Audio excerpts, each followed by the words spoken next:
After 3 weeks, looks like John Schneider and the Seahawks have found their man, and that man is Mike Macdonald of the Baltimore Ravens. It's been an exhaustive process, so many interviews over the course of 3 weeks. Before I get to my 5 reasons why Mike Macdonald was the guy, I think it's imperative to know that this was John Schneider's decision. From everybody that I've talked to with the Seahawks and in the organization, he was the tip of the spear. It was going to be his judgment, his decision-making, his interview process.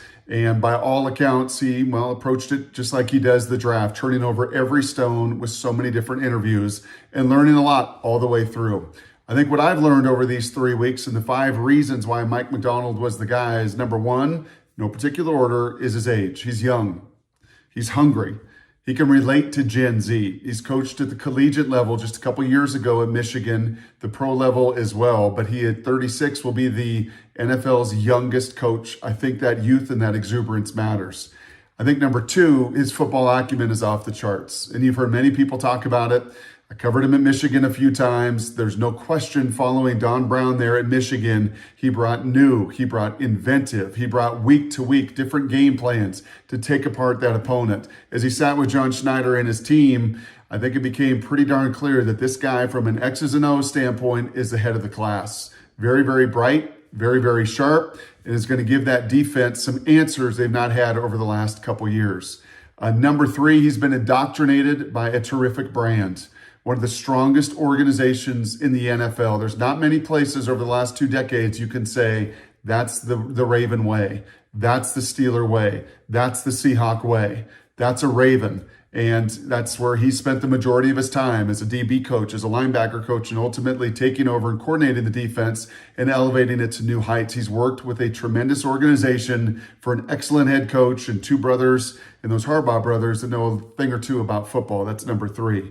Number 4, and where the Seahawks have struggled so mightily over the last few years, is the line of scrimmage. This team will be built from the line of scrimmage out. This team will be big. This team will be physical. This team will be different in some of those ways than they've been under Pete, certainly the last 2, 3, 4 years.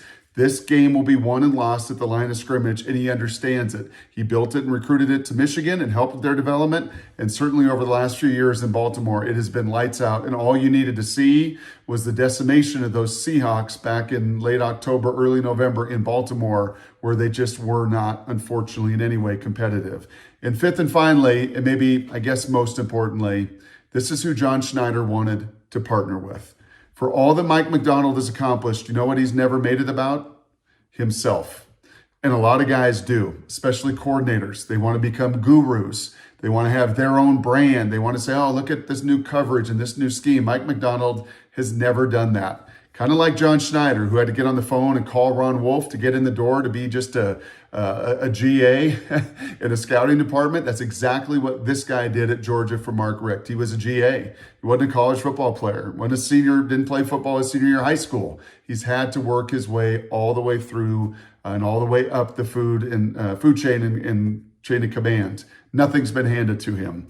And for an organization, and Jody made this pretty clear to John, she wants to keep the culture as it is. That culture is built on unselfishness. That culture is built on humility. That culture is built from a leadership standpoint of leaving your ego at the door.